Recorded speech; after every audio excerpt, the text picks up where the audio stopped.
phrase or seen the phrase being tossed around lately about getting 1% better every day as much as I have? Yeah. Well, I'm calling.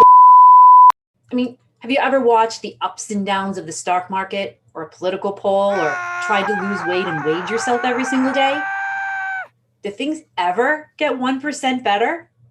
I mean, if only things would be so much easier, right? But if you've been around long enough, you know that things just don't happen in this nice, neat, linear fashion. And I get that for the most part, the intention behind this statement is to focus on small improvements every day. But there's a dangerous side to this way of thinking. Because the truth is that setbacks and slip-ups and slumps and stuff just happens. Sometimes we have control over it and sometimes we don't. And for that reason, if our focus is on getting 1% better every day, we could be setting ourselves up for frustration and failure.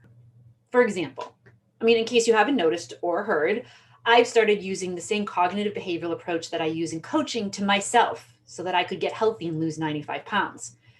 And I'm pretty psyched to share that I'm only 15 pounds away from my stretch goal. But it's not like I've never done this before or tried before. I have. But previously, whenever I would step on the scale and it went up, I went from let my new journey begin to what's the point? I'm never going to be able to do this. Kind of like when you do your sales kickoff or training and things look like they're going to get better only to have them regress back because we're wired to follow our preset patterns and the path of least resistance. So, do we stop weighing ourselves? Do we ignore our activity and conversion rates? Of course not. How else are we going to know if we're off course or not? So how do we handle the certain ups and downs that are going to happen during our behavioral changes? Here's 3 strategies that have helped me and my coaching clients to push through those downtimes. The first is to build up your ability to handle frustration and develop some grit by tackling the thought distortions you're going to get of, I'm never going to be able to do this, with some recall. When was the last time you hit a wall and you eventually overcame it? When you remind yourself of these past successes in similar situations, it'll give you hope and motivation to see it through. Remember, so far, you've survived 100% of your worst days. You've got this too. The second strategy is to come up with an oh well statement. Now, I don't mean, oh well, I give up, but oh well, acknowledge it and then let it go and move on. Here's a few oh well mantras that I've used and others have used.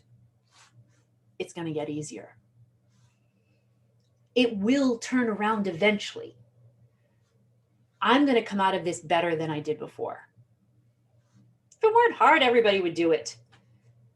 And it's not the end of the world. Now, the third strategy is to start problem solving. Sometimes when we're stuck in a rut or frustrated, we get overwhelmed and we have no idea what to do or where to start. So to be a better problem solver for yourself, start by identifying what kind of a problem solver you are right now. There's the impulsive problem solver who jumps at the first idea that pops into our heads without really thinking about the unintended consequences that it might play out.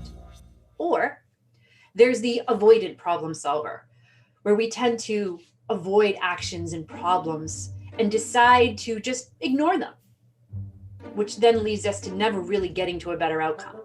I get it. Facing the long road ahead can be daunting. But by avoiding our problems, we're also avoiding the road to the solution and that feeling of success.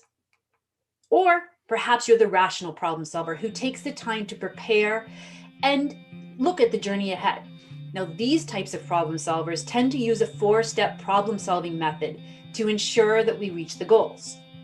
First, we need to define the problem and obstacles.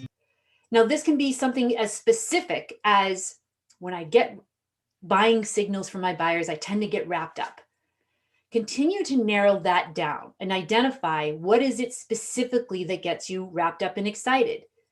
Now that you've ID'd it, you can come up with a variety of solutions and generate as many of these as you can. Look at this as like a brainstorming session. No solution is too silly or ridiculous. Maybe it's as simple as putting a sticky note on your screen with the buying signal that you've identified that trips you up with a big red X on it to remind you to stay present.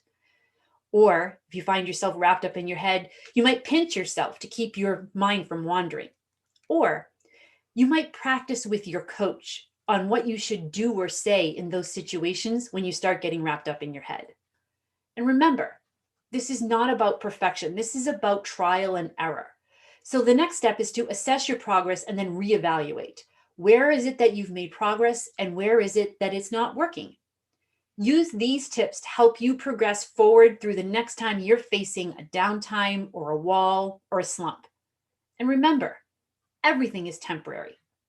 Until next time.